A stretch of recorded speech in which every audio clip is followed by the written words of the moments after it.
তো বন্ধু দেখো, আমি আজকে এই খাসির মাথাটা আছে, আজকে আমি এটা ম্যারিনেট করবো কেমনভাবে সেটা দেখাচ্ছি। তো ফার্স্ট দেখাবো, এই যে পেঁপে পেস্ট করে রেখেছিলাম ওটা দেবো, ওটা সবটা দিয়ে দেবো। এক টুকরো আছে, এটা দিয়ে দেবো আদা বাটা,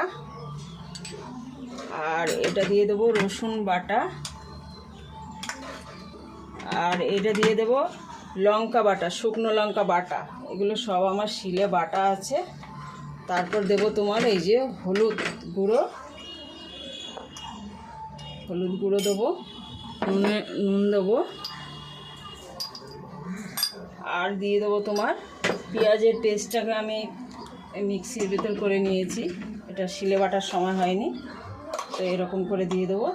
আর এর ভিতরে দিয়ে দেবো তোমার কাঁচা সর্ষের তেল একটু দিয়ে দেবো, দিয়ে আমি 15 থেকে 20 মিনিট এটা ম্যারিনেট করে রেখে দেবো। এটা খাসির মাথা আছে, তো ম্যারিনেট করে রেখে দেবো 20 মিনিট ধরে ম্যারিনেট করে রেখে দেবো।